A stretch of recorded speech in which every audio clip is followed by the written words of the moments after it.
ప్రార్థన చేసుకుని ఈ రాత్రికాలపు కుటుంబ ప్రార్థన మనం ప్రారంభించుకుందాం. మరి యొక్క సమయంలో యెషయా గ్రంథము 39వ అధ్యాయాన్ని నేడు బైబిల్ పఠనంగా లేఖన భాగాలను చదువుకుంటూ మరి దేవుని చిత్తం ఏదై ఉన్నదో మనము వాక్యాన్ని బట్టి గ్రహించుకుని తెలుసుకుని వాటి ప్రకారంగా మనము జీవిస్తూ అనేకులని మరి జీవింపజేసేలాగా దేవుడు మరి మనల్ని ముందుకు నడిపించాలని కోరుకుంటూ మరి రాత్రికాల సమయంలో వేగురిమే ఆయన సన్నిధి భాగ్యాన్ని ఆయన సన్నిధి కాంతులను మనకు అనుగ్రహించిన పరలోకమందున్న కన్న తండ్రి కృతజ్ఞతలు తెలుపుకుంటూ అలాగే మరి మన స్థానిక సంఘం ద్వారాగా ప్రతి కుటుంబం కూడా ప్రతిరోజు మరి దైవ సేవకులు బిఎల్ రాజు గారు చెబుతున్నట్లుగా కుటుంబ ప్రార్థనలో ప్రతి ఒక్క కుటుంబంలోనూ ఆత్మీయంగా జరగాలి. అలాగే కుటుంబ ప్రార్థనలు పెట్టుకోవడం వలన శాంతి, సమాధానము, దీర్ఘాయువు మరి ఇలాంటివన్నీ మనకు అనుగ్రహింపబడతాయని కుటుంబ ప్రార్థన ద్వారాగా మనం ఎన్నింటినో సాధించవచ్చని వారు ప్రతిసారి బోధ చేసిన ప్రతిసారి వారు బోధించే విధానము ఇదొక మార్గంగా మనకు కనబడుతూ ఉంటుంటుంది. కనుక మరి యొక్క సమయంలో మనము కూడా దేవుడు మరి మనల్ని ప్రేమించి అవకాశాన్ని ఇచ్చారు. అలాగే ప్రతి ఒక్కరికి కూడా దేవుడు ఆ అవకాశాన్ని ఇస్తారు. కనుక ఆ అవకాశాన్ని మరి వినియోగించుకుంటున్నటువంటి నా ప్రియులైన పరిశుద్ధులందరికీ వందనాలు తెలియజేసుకొనొచ్చు. మరి యొక్క సమయంలో ప్రార్థన చేసుకుని నేడు యెషయా గ్రంథము 39వ అధ్యాయాన్ని బైబిల్ పఠనంగా లేఖన భాగాలను చదువుకుంటూ తండ్రి అయినటువంటి దేవుణ్ణి హృదయపూర్వకంగా మనస్పూర్వకంగా ఆయన్ని కొనియాడుకుందాం, ఆయన్ని స్తుతించుకుందాం. ఈ భూమి మీద ఆయన తప్ప మనకి మరొకరు ఎవరూ లేరు అని చెప్పడానికి మనకి ఆధారమైన మనకి తల్లి అయినా తండ్రి అయినా ఆయనే అని ఆయన మీదే మనం ఆనుకోవాలని సమస్తాన్ని మనకు ఆయన అనుగ్రహించాడని ఆయన చిత్తానుసారంగా మనం బ్రతకాలని బైబిల్ గ్రంథం సెలవిస్తుంది, బోధిస్తుంది. కనుక బైబిల్ ప్రకారంగా బ్రతికే భాగ్యాన్ని దయచేయమని దేవతి దేవుని వేడుకుందాం, కోరుకుందాం. మోషేబాబు ప్రార్థన. మహాగణుడు మహోన్నతుడ మా ప్రియ పరలోకపు తండ్రి, మీ ఘనమైన ఉన్నతమైన శ్రేష్టమైన నామానికే వేలాది వందనాలు స్తుతులు స్వాతంత్ర్యం తండ్రి. ఈ రాత్రి కాలంలో తండ్రి వేగురమైన తండ్రి మీ సన్నిధి భాగ్యాన్ని అనుగ్రహించండి. మీకు ఎన్నమన్న తండ్రి ఇవి రాత్రి కాలంలో తండ్రి తండ్రి యెషయా గ్రంథము తండ్రి 39వ అధ్యాయం చదువుతున్నాక మాకు జ్ఞానాన్ని ప్రసరించమని వేడుకున్నాం తండ్రి. రాత్రికాల సమయంలో తండ్రి ఇదిగొంటుంది వాక్య భాగాన్ని చదువుతున్న లేఖనాలను చదువుతుండగా మాకు తెలియని జ్ఞానాన్ని అనుగ్రహించమని వేడుకున్నాం తండ్రి. ఇదిగొంటుంది ఈ రాత్రికాల సమయంలో తండ్రి ఎట్టుగా తండ్రి ఎవరైతే తండ్రి కుటుంబ ప్రార్థన చేసుకుంటున్నాడు తండ్రి వాళ్ళకి తెలియని జ్ఞానాన్ని అనుగ్రహించమని వేడుకున్నాం తండ్రి. ఎవరైతే ఇంకా కుటుంబ ప్రార్థన చేయడానికి సిద్ధపడుతున్నాడు తండ్రి వాళ్ళని కూడా దీవించి కాచి కాపాడడం చేయండి.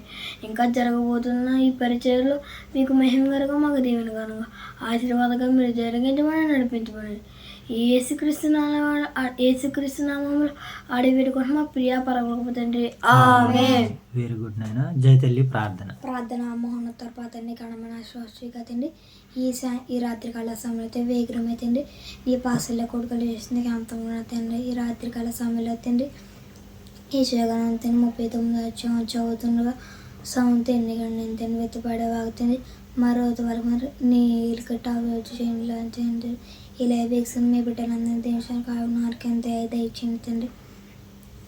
మీరు ప్రేమించిన సాణి సంఘం ప్రార్థన చేస్తున్న సాణి సంఘం దించి సంఘ కాపం చేసి బోసం బియ్యాలు రాదు దించు కుటుంబాన్ని కూడా దించు 2 సంఘం సేకరణాన్ని కూడా దించు. ఈ ప్రార్థన తప్పు పరమంట్లో క్షమించి ప్రార్థన యేసుకృష్ణంలో అడుగుతున్న ప్రార్థన ఆమేన్. ఆమేన్. వేరు గుణమా ప్రార్థన చేసుకుందాం. మహాగణుడైన మా తండ్రి, మహోన్నతుడైన దేవ, పరిశుద్ధుడైన తండ్రి, మీ ప్రేమ కలిగిన నామానికే కృప కలిగిన నామానికే కృతజ్ఞతలు తండ్రి.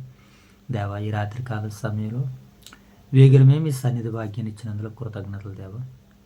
ఈ సమయంలో తండ్రి మీ కుమారుడైనటువంటి మా రక్షకుడైనటువంటి యేసుక్రీస్తు ప్రభుల వారి నామములో పరిశుద్ధాత్మ ప్రేరణతో నాయన ప్రార్థన చేసుకునే ప్రభు నాయన మీ నాయన తండ్రి కాంతులను పొందుకోవడానికి మీరు మాకు అనుగ్రహించిన ఈ చక్కటి సమయాన్ని బట్టి వేదికను బట్టి ప్రార్థనను బట్టి నాయన మీకు కృతజ్ఞతలు తండ్రి. ప్రభు ప్రార్థించిన 20 బిడ్డలను నాయన మీ దయగల చేతులకు అప్పగించుకొనిచున్నాను తండ్రి. వారిని నాయన మీ మహిమ కొరకు ప్రయోజకులుగా సంఘానికి నాయన క్షేమాభివృద్ధి కలుగుటకు నీ బిడ్డలు నాయన మీ కుమారుని పక్షాన శ్రమను అనుభవించుటకు మంచి నాయన తర్ఫీదును పొందడానికి మీ సహాయాలు దయచేయండి తండ్రి.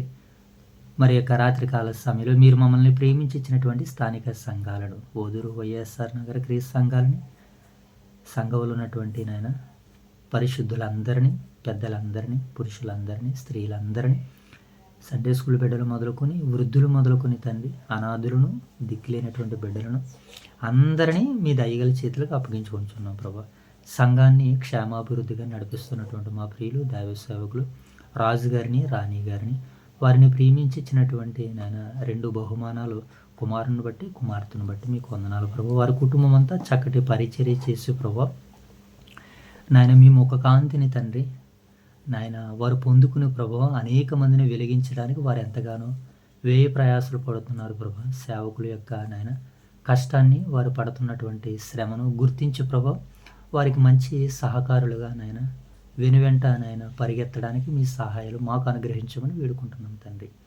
అలాగే ప్రభా మరి నాయన వారంలో 2 పర్యాయాలు సేవకులకి నాయన తర్ఫీదునిస్తూ ఉండగా తండ్రి యువ సేవకులందరినీ బిడ్డలను దీవించండి, జ్ఞానవాక్కులతో నింపి నడిపించే ప్రభావ మీరే ఘనత మహిమ ప్రభావాలు పొందుకోమని వేడుకుంటున్నాం తండ్రి. రాత్రికాల సమయంలో యెషయా గ్రంథం 39వ అధ్యాయం ద్వారా నేరుగా మీరు మాతో మాట్లాడండి.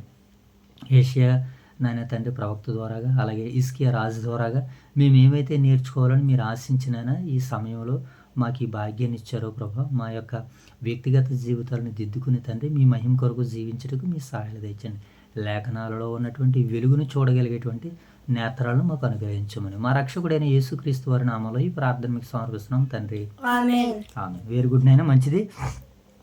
మరి యొక్క సమయంలో యెషయా గ్రంథము 39వ అధ్యాయాన్ని నేడు బైబిల్ పట్టణంగా లేఖన భాగాలను చదువుకుందాం. ఆ కాలమందు బబులోనును బలదాను కుమారుడైన మెరోదాల్బాదాను హిజ్కియా రోగి అయి బాగుపడిన సంగతిని విని పత్రికలను కానుకలను అతని యొద్దకు పంపగా హిజ్కియా దూతలు వచ్చిన మాట విని వారిని లోపలికి రప్పించి తన ఇంటనేమి రాజ్యమందేమి కలిగిన సమస్త వస్తువులలో దేనిని మరుగు చేయక తన పదార్థములను కొట్లను వెండి బంగారములను గంధవర్గములను పరిమళ తైలమును ఆయుధశాలలను తన పదార్థములలో ఉన్న సమస్తమును వారికి చూపించెను. పిమ్మట ప్రవక్త అయిన యెషయా రాజైన హిజ్కియా వద్దకు వచ్చి ఈ మనుషులు ఎవరనిరి, నీ యొద్దకు ఎక్కడి నుండి వచ్చిరి అని అడగగా హిజ్కియా బబులోనును దూరదేశము నుండి వారు వచ్చి ఉన్నారని చెప్పాను. నీ ఇంట వారేమేమి చూసిరని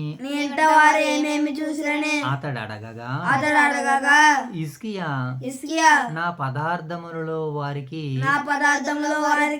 దేనిని మరుగు చేయక నా ఇంటనున్న సమస్తమును నేను వారికి చూపించి ఉన్నానెను. అంతటా యెషయా హిజ్కియాతో ఇట్లనెను, యెహోవా సెలవిచ్చిన మాట వినుము. రాబో దినములలో ఏమీయూ ఉండకుండా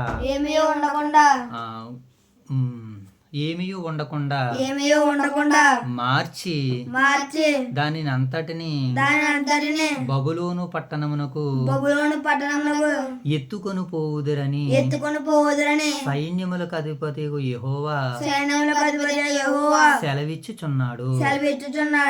మరియు నీ గర్భమందు పుట్టిన నీ పుత్ర సంతతును బబులోను రాజు నబుకద్నెజరు నబుకేజరునందు నబుకేజరునందు బబులోను రాజు నగరమందు బబులోను రాజు నగరమందు నపుంసకులుగా చేయుటకై నపుంసకులుగా చేయుటకై వారు తీసుకుని పోబడుదురు. వారు తీసుకుని పోబడుదురు. అందుకు హిజ్కియా నీవు తెలియజేసిన యెహోవా ఆజ్ఞ చొప్పున జరుగుట మేలే.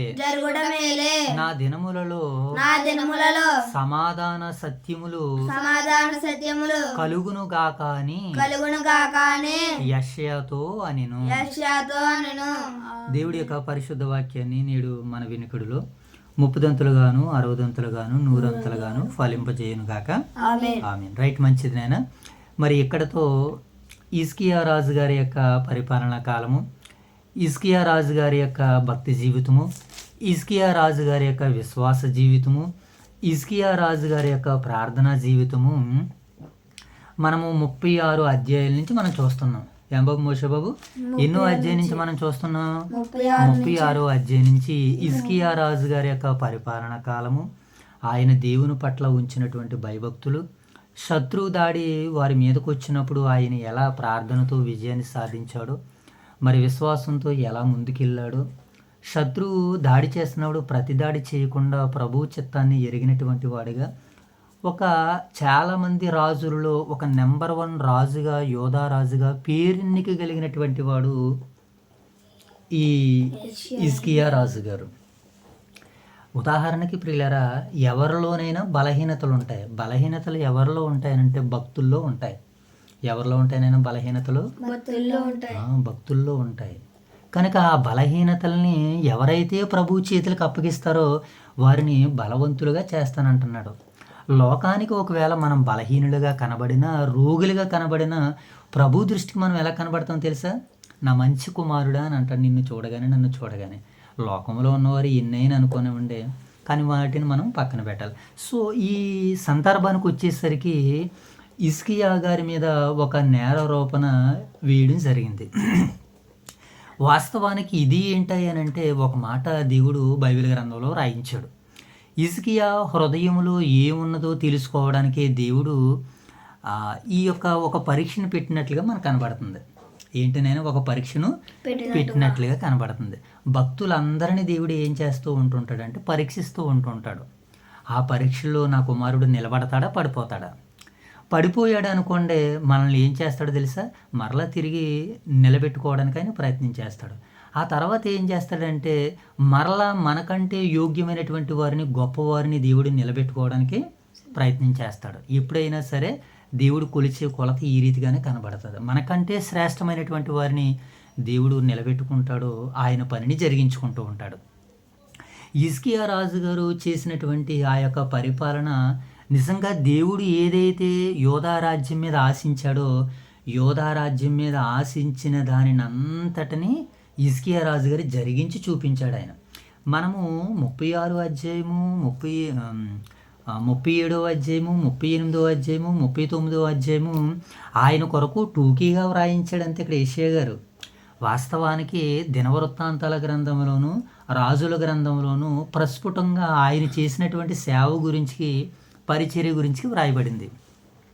నేను ఏమనుకున్నానంటే ఈ 36 అధ్యాయం, 37 అధ్యాయం చదివేసి శత్రువు దాడి చేయడానికి వస్తే రాజు ప్రార్థన మీదే ఆధారపడ్డాడు అనుకున్నాను నేను. ఒక మాట మనందరం గమనించాలి, ప్రార్థన మీద నువ్వు ఆధారపడే ముందు పని చేసి ప్రార్థన చేయాలి. ఇది దేవుడు లెక్కించే ప్రార్థన. నాకు ఇదే అర్థమైంది. ఎప్పుడు ప్రార్థన చేసేసి ప్రభువా అని అంటే దేవుడు ఏమంటాడంటే, నాయన కొంచెం పక్కకు ఉండని అంటాడు అంతే. పని చేసి ప్రార్థన చేయి, పని చెయ్యు, మనము ప్రార్థన చేస్తాం. దేవుడు అటువంటి ప్రార్థన అంగీకరిస్తాడా? నిజంగా హిజ్కియా రాజు గారు ప్రార్థన చేశాడు, శత్రువు మీద జయం పొందేశాడని నేను ఈ 4 అధ్యాయాలను బట్టి అర్థం చేసుకున్నాను. ఇప్పుడు ఈ 39వ అధ్యాయాన్ని చెప్పడానికి లేఖన భాగాలను తడుగుతున్నప్పుడు దినవృత్తాంతాల గ్రంథంలో శత్రువు ఆయన మీదకి దాడి చేయడానికి వచ్చినప్పుడు ఆయన ఎలాగా ఒక రాజు ఎలాగ గట్స్ కలిగి ఉంటాడో, అది దిల్ కలిగి ఉంటాడో, అదండి. ఎలా ఉండాలని మోషబాబు? గట్స్ కలిగి ఉండాలి, దిల్ కలిగి ఉండాలన్నమాట. రాజులో పౌరుషం కలిగి ఉండాలన్నమాట. మోషబాబు ఎలా చూడాలి, మాటలు వినేటప్పుడు జాగ్రత్తగా వినాలి. గట్స్ ఉండాలి, దిల్ ఉండాలన్నమాట రాజుకి. అంతేగాని ఇక్కడ 10 మంది ఉండండి, అక్కడ 10 మంది ఉండండి, అని అనకూడదు. మనం అలాగే అన్నటువంటి వారమే. నిజంగా ఈరోజు దైవ సేవకులు 10 మంది ఇక్కడ ఉండండి, అక్కడ ఉండండి అన్న వారిని 10 మందికి వాక్యాన్ని చెప్పేటట్టుగా ఆత్మీయులు బిఎల్ రాజు గారు సంఘంలో ప్రతి ఒక్కరిని అలా ప్రయోజకులుగా నిలబెట్టారు. నిజంగా హిజ్కియా మీదకి శత్రువు దాడి చేయడానికి వచ్చినప్పుడు ఆయన ఏం చేశాడో తెలుసా? చాలా రిస్క్ చేశాడు. రాజు అది చేయాలి.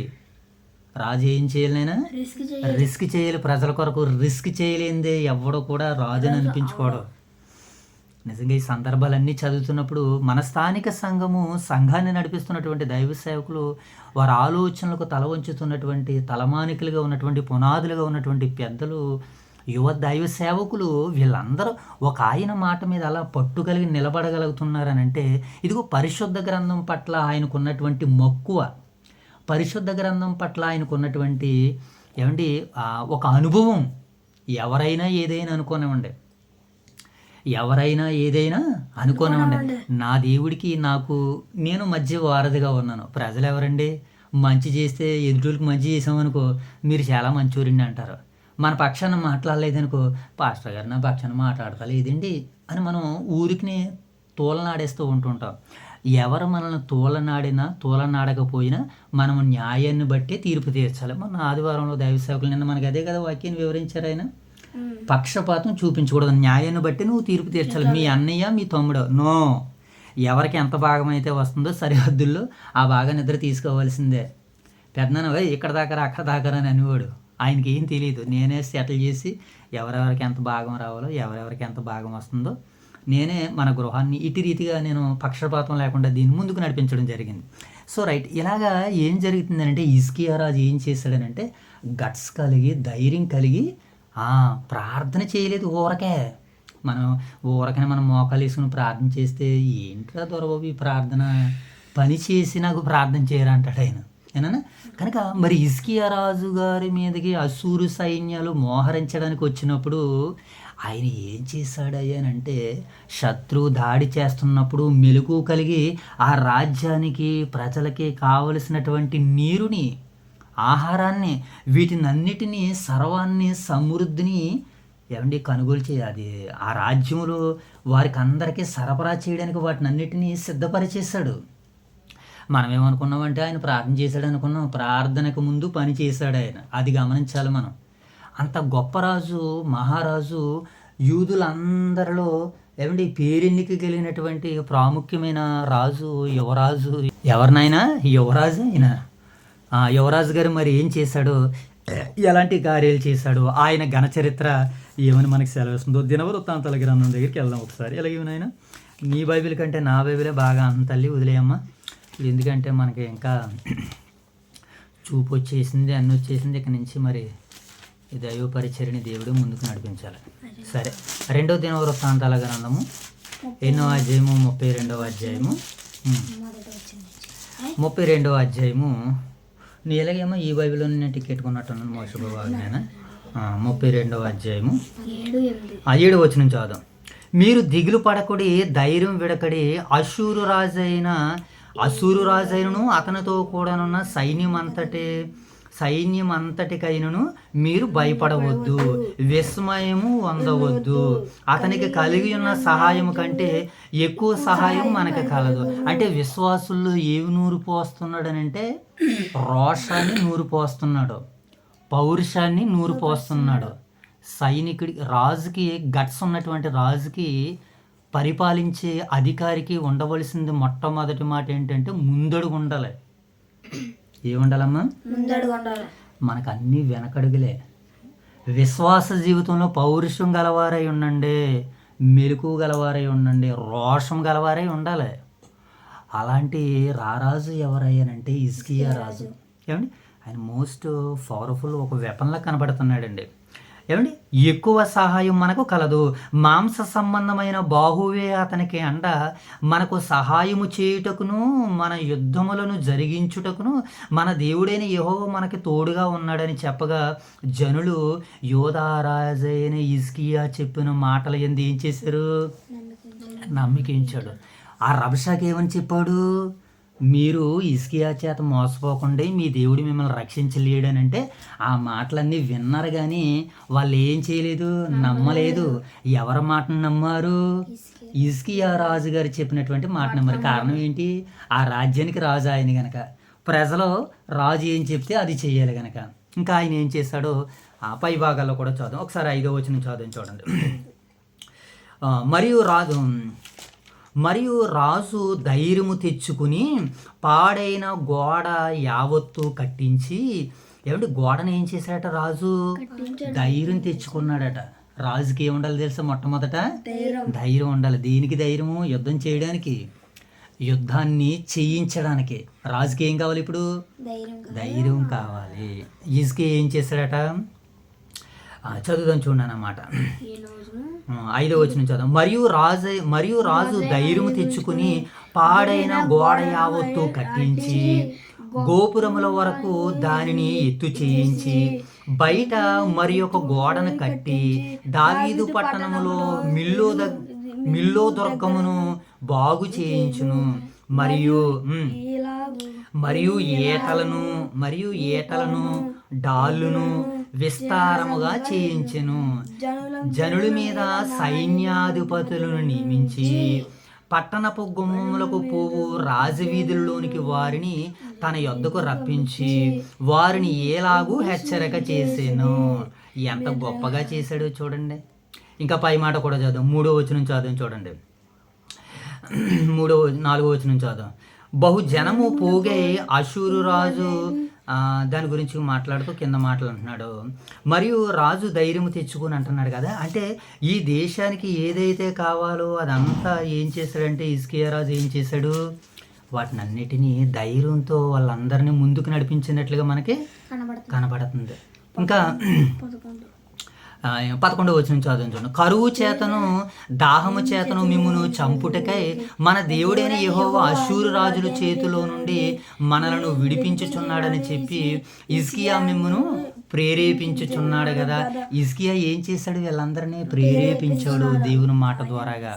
దేవుడు మనల్ని కాపాడతాడో మనల్ని రక్షిస్తాడని హిజ్కియా ప్రేరేపిస్తే ఇతను ఏం చేస్తున్నాడు?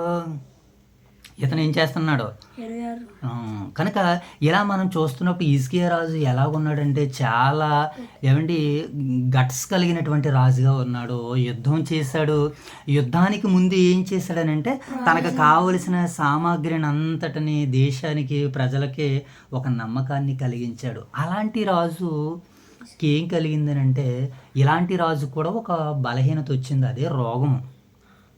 ఆ రోగం కూడా ఎవరు ప్రవేశపెట్టారనంటే దేవుడే ప్రవేశపెట్టినట్లుగా మనకి కనబడుతూ ఉంటుంది. సరే, ఇప్పుడు ఆ సందర్భాన్ని చదివేసి మనం ముందుకెళ్దాం. ఒకసారి 36వ వచనం చదువు చూడండి. 27. హిజ్కియాకు అతి విస్తారమైన ఐశ్వర్యము కలిగిను. అతడి వెండి బంగారములను రత్నములను సుగంధ ద్రవ్యములను డాళ్ళును వీటిని అన్నిటినీ చేయించాడు అన్నాడు. హిజ్కియా గీషోను వాగు కాలువ వరకును కట్టించి దావీదు పట్టణము పడమటి వైపునకు దానిని తప్పించును. హిజ్కియా తాను పూనుకొనిన సర్వ ప్రయత్నముల యందు వృద్ధి పొందును. హిజ్కియా ఏం చేశాడు మోషే బాబు? హిజ్కియా గీషోను కాలువకు ఎగువను కట్టువేయించి దావీదు పట్టణపు పడమటి వైపునకు దానిని రప్పించెను. హిజ్కియా తాను పూనుకొనిన సర్వ ప్రయత్నముల యందు వృద్ధి పొందాడట. సర్వ ప్రయత్నాలు, ఎన్ని ప్రయత్నాలు అయితే చేస్తాడో, ప్రయత్నాలన్నీ ఎందుకు చేస్తున్నాడు? ఆయన రాజ్యాన్ని చక్కగా కాపాడడానికి, రాజ్యాన్ని రక్షించడానికి, శత్రువు దాడి చేయకుండా ఉండడానికి, ఎవరో కూడా వేలెత్తి చూపించకుండా ఆకాశములో ఉన్న కన్నతండ్రి మహిమను యోధా దేశంలో హిజ్కియా రాజు దేవుడు అనుకున్నట్టుగా ప్రజలని, తన వారిని అందరినీ చక్కనటువంటి రీతిలో పరిపాలించాడు.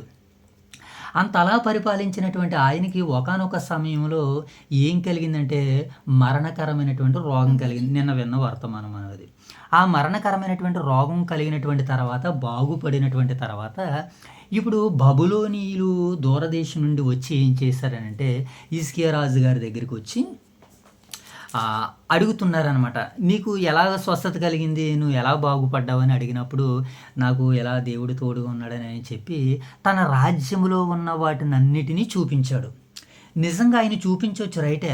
దూరదేశం నుండి వచ్చినటువంటి వారు వేగులవారా, జైతెల్లెల వేగులవారా, వారు మనవారా, లేకపోతే శత్రువులా, వారు విరోధులా, మిత్రులా, స్నేహితులా, ఇవేమీ కూడా విచారణ చేయలేదు. ఇక్కడ ఈ ఒక్క విషయంలో ఒక మాట మనకు కనబడుతుందండి.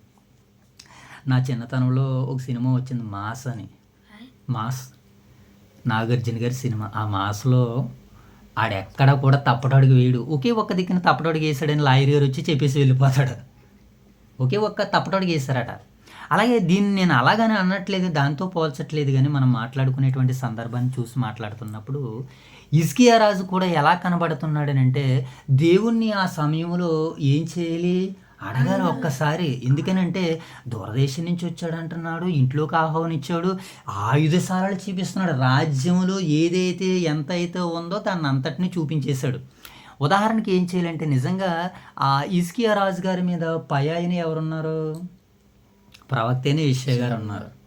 ఆయనకి ఏమొచ్చినా ఆయనకి రాజ్యంలో ఆ అష్షూరు సైన్యాలు ఆయన మీదకి వచ్చినప్పుడు ఎన్ని పనులు చేసిన తర్వాత ఎవరి దగ్గర పంపించాడు? గోనెపట్ట కట్టుకుని ఆమోజు కుమారుడైనటువంటి ప్రవక్త అయిన యెషయా దగ్గరికి దూతలను పంపించాడు హిజ్కియా రాజు గారు. ఏమొచ్చినప్పుడు? ఆపద వచ్చినప్పుడు. ఇప్పుడు సంతోషం వచ్చినప్పుడు కూడా ఏం చేయాలి? ఇప్పుడు ప్రవక్తనే సంప్రదించాలి. ఎందుకనంటే ఈయన పైన మరొక అధికారం ఉన్నాడు గనక. అందుకనే అధికారాన్ని ఎదిరించేవాడు దేవుని నియమాన్ని ఎదిరిస్తున్నాడు. రోమపత్రికలో ఒక మాటతో దాన్ని క్లారిఫికేషన్ ఇచ్చేశారు ఆయన. కనుక ఈరోజు నువ్వైనా నేనైనా నీ పైన నా పైన ఎవరుంటారంటే అధికారులు ఉంటారు. వారికి మనం ఏం చేయాలి? మన దగ్గరికి సంఘపరంగా, మన దగ్గరికి ఆ స్థానిక సంఘంగా ఏవైనా సమాచారం వచ్చినప్పుడు, ఏదైనా అవసరతలు వచ్చినప్పుడు మనకంటే పైన వారు ఎవరున్నారో వారికి మనం ఏం చేయాలి? సమాచారాన్ని తెలియజేయాలి.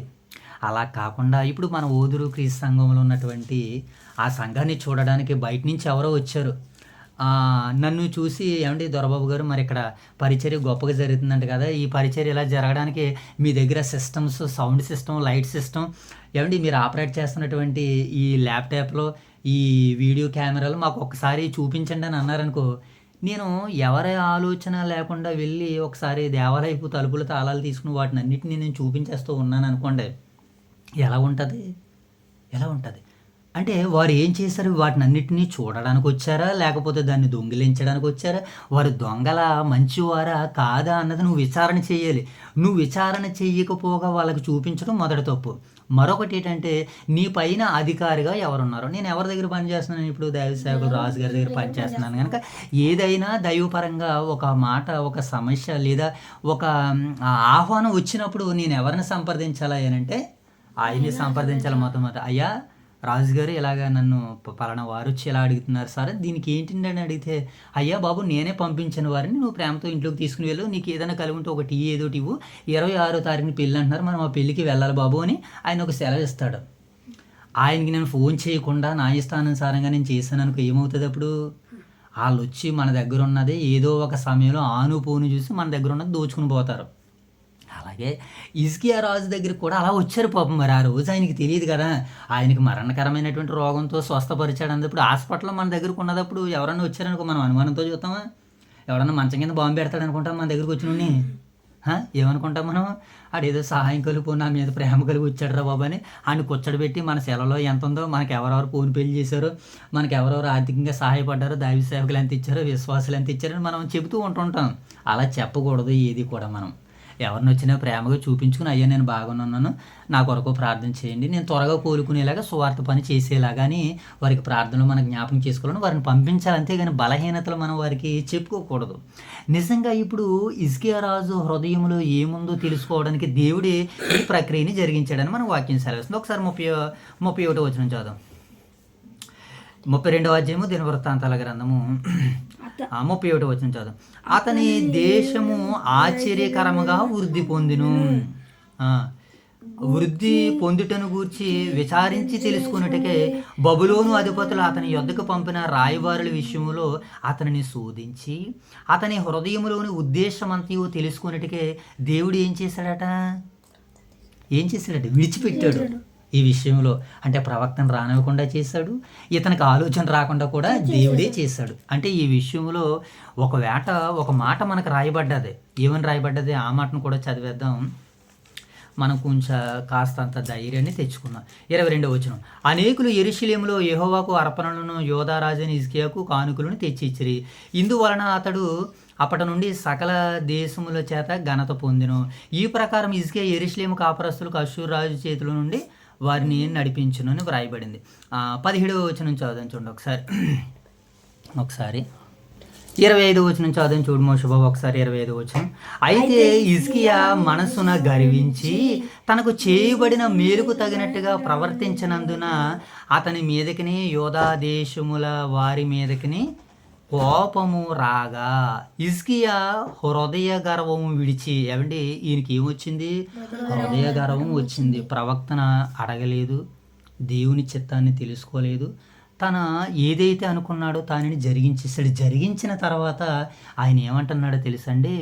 ఇంకో హృదయ గర్వాన్ని ఏం చేశాడట? ఆయన విడిచాడని పరిశుద్ధాత్ముడు రాయించాడు. అంటే మనకి కూడా ఈ సందర్భాలను బట్టి మనకి ఒకానొక సమయంలో మనకి హృదయ గర్వం కూడా వస్తుంది, ఆత్మీయ గర్వము. ఇది మనకి ఏం చేస్తుందంటే అంధత్వాన్ని కలిగజేస్తుంది. ఏం చేస్తుంది మోషబాబు?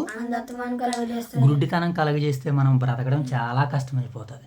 అందుకనే దేవుడి రాత్రికాల సమయంలో మహాభక్తుడైనటువంటి హిజ్కియా రాజుని తప్పు పట్టాలని కాదు, కానీ పరిశుద్ధాత్ముడు రాయించినటువంటి మాట. మోషబాబు ఏమని రాయించాడు? చరిత్రలో తరాల్లో ఈ మాట నిలబడిపోవాలి. ఈ రాజు గారి గురించి ఎవరైనా ఒకవేళ తప్పుడుగా ప్రవర్తించి మాట్లాడినా సరే లేఖనం ఇక్కడ మనతో ఏమేమి చెబుతుందో దాని మీద మనం జడ్జిమెంట్ కూడా చేయాలి. భక్తుల మీద మనం ఏం చేయాలంటే జడ్జిమెంట్ చేయకూడదు. వేరు కూడా భక్తుల మీద మనం జడ్జిమెంట్ వారి ద్వారాగా మనం నేర్చుకోవాలి. నాశనమునకు ముందు గర్వం నడిచిన అన్నాడు. హిజ్కియా రాజు కూడా ఒక గర్వం వచ్చింది, అయినా సరే ఆయన ఏం చేశాడని చెప్పినాడు చూడండి. మరలా చదువుదాం 25వ వచనం. 26వ వచనం చదువుదాం. హిజ్కియా హృదయ గర్వము విడిచి తానును యెరూషలేము కాపరస్తులను తమ్మును తాము తగ్గించుకొనిరి గనక హిజ్కియా దినములలో యెహోవా కోపం జనుల మీదకే రాలేదు. మహాతండ్రి దేవుడు మరి మనల్ని అందరినీ దీవించి ఆశీర్వదించిన. హృదయ గర్వం వచ్చిన తర్వాత తగ్గించుకున్నాడు. అవును, నేడు మనకి కూడా ప్రతి ఒక్కరిని ఈ హృదయం అనేటువంటి గర్వము మనిషిని ఏలాలనుకుంటుంది. ఇది ఈరోజు అపవిత్రాత్మలు మనిషి పైన దాడి జరిగిస్తున్నాయి మోషబాబు. ఇది ప్రమాదకరమైనటువంటి దినాల్లో మనము ఉన్నాం. మనుషుల్ని అపవిత్రాత్మలు ఆకాశ మండలం అందున్నటువంటి దురాత్మ సమూహాలు మనుషుల్ని ప్రేరేపిస్తున్నాయి. దొంగలుగా, హంతకులుగా, లెక్క చేయలేనటువంటి వారిగా, లోబడని వారిగా, తిరగబడేవారిగా, ద్వేషకులుగా ఈ ఆత్మలన్నీ మనిషిని ప్రేరేపిస్తున్నాయి. కనుక ఎలాంటి తరుణంలో బైబిల్ మీద, దేవుని మీద ఆధారపడితేనే కానీ మనల్ని మనము రక్షించుకోలేము, మనల్ని మనం కాపాడుకోలేము నాయన. కనుక మనం అందరం ఎలా ఉండాలంటే, ఆయనకి హృదయ గర్వం వచ్చింది, ఆయన విడిచిపెట్టేశాడు. ఈరోజు మన అందరికీ ఆత్మీయ గర్వం ఉన్నది. ఒక దేవునికి లోబడుతున్నామన్న ఒక విషయం తప్ప అందరి మీద తిరగబడమే. నాకు అదే బాధ కలుగుతూ ఉంటుంది. దేవునికి ఒక్కరికే లోబడడం, మిగతా వాళ్ళందరి మీదకే తిరగబడమే. ఇదేమి లోబడే విధానము? నువ్వు దేవునికి లోబడుతున్నావు అంటే నీ సహోదరుడికి లోబడాలి, నీ భార్యకి లోబడాలి, నీ భర్తకు లోబడాలి, నీ పిల్లలకి లోబడాలి, అందరికీ లోబడాలి. లోబడి ఉండమని వాక్యం మనకి దేవుని చేతి క్రింద దీన మనస్కులై ఉండండి అని అంటుంది. కనుక హిజ్కియా రాజు కూడా ఏం చేశాడంటే తన హృదయంలో ఉన్నది ఏదో అదే తెలుసుకున్నాడు. ఒక మాట ఆయన ఫైనల్గా డిసిషన్ చేసి అది ఏమని చెప్పేస్తున్నాడు ఆయనతోటి? యెషయా ప్రవక్త ఒక మాట ధైర్యంగా అంటున్నాడండి. ఆ మాటను మనం చదివేసుకుందాం. లేఖనాలు చదవాలి. ఆ మాట పరిశుద్ధ లేఖనాలు మనం తీసి యెషయా గ్రంథము 39వ అధ్యాయము 8వ వచనం చదువుదాం. అందుకు హిజ్కియా నీవు తెలియజేసిన యెహోవా మాట చొప్పున హిజ్కియా నీవు తెలియజేసిన యెహోవా ఆజ్ఞ చొప్పున జరుగుటకు మేలే, నా దినములలో సమాధానమును సత్యమును కలుగును గాకని యెషయాతో చెప్పెను. కనుక ఇక్కడ హిజ్కియా తీసుకుంటున్నటువంటి నిర్ణయం ఏంటి? నీవు తెలియజేసిన యెహోవా ఆజ్ఞ చొప్పున జరుగుటే మేలే, నా దినములలో సమాధానమును సత్యమును కలుగును గాకని యెషయాతో అనెను. అంటే తన పై అధికారి కూడా హిజ్కియా రాజు ఏం చేశాడు? చివరగా లోబడి లోబడ్డాడు. నేను దేశాన్ని ఇన్ని రోజులు కాపాడాను కదా, నా బలగంతో, నా ఆలోచనతో, నా తెలివితోనో ఒక్క మాట అనలేదు. పై అధికారికి ఎలా ఉన్నాడు ఆయన?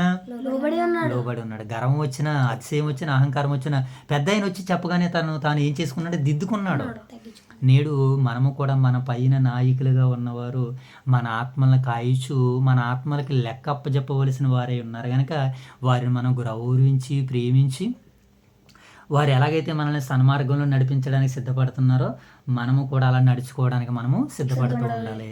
మనలో ఉన్నటువంటి ఆత్మీయ రోగాలని వారు ఎప్పటికప్పుడు వాక్యం ద్వారా కడుగుతున్నారు కనుక మనం చక్కగా కడుక్కుని దేవుని మహిమ కొరకు జీవించాలని ఈ 39వ అధ్యాయము యెషయా గ్రంథం మనకి సెలవిస్తుంది కనుక మరి దేవుడు ఇంతవరకు హిజ్కియా రాజు పరిపాలన గురించి, హిజ్కియా రాజు గారు హయాంలో జరిగినటువంటి కొంత సమాచారాన్ని దేవుడు మన వినికిడిలో ఫలింపజేసిన పరలోకమందున్న కన్న తండ్రి కృతజ్ఞతలు తెలుపుకుంటూ మరి ప్రార్థన చేసుకుందాము. శుభ ప్రార్థన. మహాగణమైన మహోన్నతుడు మా ప్రియ పరలోకపతి, మీ ఘనమైన శాస్త్రమైన ఉన్నతమైన నామానికి వేలాది వందనాలు సోదరించుకున్న తండ్రి, ఉదయకాల ఈ రాత్రికాల సమయంలో తండ్రి వేగురమైన తండ్రి మీ సన్నిధి భాగ్యం అనుగ్రహించండి. మీకు ఎన్నమన్న తండ్రి ఇటుగా తండ్రి ఈ రాత్రి సాయంత్రకాల సమయంలో తండ్రి వేగురమైన తండ్రి మీ సన్నిధిలో ఇటుగా తండ్రి కూడుకున్నాక మీ భాగ్యం నుంచి మీకు ఎన్నమన్న తండ్రి ఇటుగా తండ్రి సాయంత్రకాల సమయంలో తండ్రి కుటుంబ ప్రార్థన చేయడానికి సిద్ధపడుతున్న మీ బిడ్డలకి కుటుంబ ప్రార్థన అనుగ్రహించమని పెట్టుకున్నాం తండ్రి ఇటుగా తండ్రి ఈ రాత్రికాల సమయంలో తండ్రి ఎవరైతే అనారోగ్యులుగా ఉన్న తండ్రి వాళ్ళు ముట్టి స్వచ్ఛపడిన తండ్రి ఇటుగా తండ్రి ఈ రాత్రికాల సమయంలో తండ్రి ఓదురు వయసనారు సంఘాన్ని జీవించడానికి కథ కాబట్టి తండ్రి ఇదిగోండి తండ్రి ఈ రాత్రికాల సమయంలో తండ్రి ఇటుగా తండ్రి ఇదిగోండి తండ్రి యువ దైవ సేవకులు నేర్చుకొని చుండగా వాళ్ళకి తెలివి జ్ఞానాన్ని అనుగ్రహించమని వేడుకున్నాం తండ్రి. ఈ చిన్న ప్రార్థనలు తప్పు పొరపడకుండా క్షమించమని వేడుకుంటే ఏ శాశ్వత నామని ప్రార్థన మీకు సంబంధించి వాడే వేడుకుని మా ప్రియ పరలోకపు తండ్రి ఆమేన్. జయ తల్లి ప్రార్థన. ప్రార్థన మౌనత ప్రార్థన ఘనమైన శాస్త్రీయ ఉదయకాల ఈ రాత్రికాల సమయంలో తండ్రి వేగురమ తండ్రి పాసల్లో కొడుగా చేసింది కాంతవాడ తండ్రి ఈ రాత్రికాల సమయంలో తండ్రి ఈ యెషయా గ్రంథం తండ్రి 39వ అధ్యాయం చదువుతుండు సొంతండి గణించి కాంతవాడ తండ్రి విత్తబడ భగతుని మరో రోత పరిమళాసంలో చేయండి ఈ రాత్రికాల సమయంలో తండ్రి ఈ లైవ్ వీక్స్ మీ బిడ్డలందరూ తీర్చి వాళ్ళకు ఆయన వారికి ఎంత తెచ్చేయండి తండ్రి. ఈ రాత్రికాల సమయంలో తండ్రి మీ సేవలు కనుగొని తండ్రి గురించి ఎంత ఉన్నారు తండ్రి. ఈ రాత్రికాల సమయంలో తండ్రి ప్రార్థనలో తోపరమట క్షమించి ఈ ప్రార్థన వేసుకొచ్చినాడు ప్రార్థన ఆమేన్. మహాగణుడైన మా తండ్రి, మహోన్నతుడైన దేవ, పరిశుద్ధుడైన తండ్రి, మీ ప్రేమ కలిగిన మనకి కృతజ్ఞతలు తండ్రి. అయ్యా ఈ రాత్రికాల సమయంలో వేగిరమేమి సన్నిధి భాగ్యాన్ని అనుగ్రహించి యెషయా గ్రంథం 39వ అధ్యాయం ద్వారా అమూల్యమైనటువంటి వర్తమానాన్ని మీరు మాకు అనుగ్రహించారు ప్రభు. నాయన మరి హిజ్కియా రాజు గారు వారు చేసినటువంటి సేవ పరిచర్య నాయన రాజ్యం పట్ల ఆయనకున్నటువంటి నాయన ఆ యొక్క తెగింపు తండ్రి, అలాగే నాయన మీ పట్ల ఉన్నటువంటి ఆ భయభక్తులు, ప్రజల మీద ఆయనకున్నటువంటి నమ్మకం విశ్వాసం అది ఎంత గొప్పతోనైనా లేఖనాలను బట్టి మేము చూసినప్పుడు తండ్రి ఒక రాజుగా ఆయనకు మీరు ఇచ్చినటువంటి ధైర్యాన్ని బట్టి గట్స్ను బట్టి నాయన మీకు కృతజ్ఞతలు తండ్రి. ఆ రాజులో కూడా నాయన సహితము నాయన హృదయ గర్వం ఉందని మీరు తెలియజేశారు ప్రభు. మరి ఆ గర్వాన్ని ఆయన విడిచాడని మాకు సెలవిస్తున్నారు తండ్రి. అలాగే నాయన నినివే పట్టణం వారు కూడా గర్వం కలిగినటువంటి వారే తండ్రి. ఆ వారు కూడా గూని పట్ట కట్టుకుని మీ పిలుపునకు లోబడ్డారు తండ్రి. అలాగే నాయన భక్తుడైనటువంటి యోబు గారిలో కూడా నాయన ఆ యొక్క హృదయ గర్వం ఉందని మేము వాక్యం ద్వారా విన్నాము తండ్రి. ఆయన దానిని నాయన కడుగుకుని ప్రభు మీ కొరకు ఉన్నతంగా బ్రతికారు ప్రభు. అవును తండ్రి, మహామహా సేవకులు తండ్రి వారు అభివృద్ధి పొందిన తర్వాత వారు మనసులోకి వచ్చిన దాన్ని కూడా మీరు శోధించారు ప్రభు. మరి మాటలన్నీ వింటున్నప్పుడు మమ్మల్ని కూడా మీరు నాయన పరీక్షిస్తూ ఉంటారు ప్రభు. నాయన మాకు ఆ హృదయగరం వచ్చినప్పుడు మేము పడిపోతామని, చెడిపోతామని, పాడైపోతామని నాయన మేము తెలుసుకుని ప్రభు మీ యొక్క వాక్యానికి లోబడుటకు నాయన మీ పట్ల జీవించుటకు మీ సహాయాలు దయచేయమని వేడుకుంటూ మరింతవరకు నాయన చక్కటి పరిచర్య ద్వారా మీరు మాతో మాట్లాడి మమ్మల్ని బలపరిచినందులకే కృతజ్ఞతాస్తుతులు చెల్లించుకుంటూ ప్రార్థించిన ఇరువురు బిడ్డల్ని జ్ఞాపకం చేసుకోండి. అలాగే ఈ రాత్రికాల సమయంలో మా నాయన ఓదురు వైఎస్ఆర్ నగర్లో ఉన్నటువంటి సంఘాన్ని, సంఘ బిడ్డలను, దైవ సేవకుల కుటుంబాలను దీవించమని ఆశీర్వదించమని మా రక్షకుడైన యేసుక్రీస్తు వారి నామంలో ఈ ప్రార్థన మీకు సమర్పిస్తున్నాము తండ్రి. ఆమేన్. అందరికీ వందనాలు నాయన.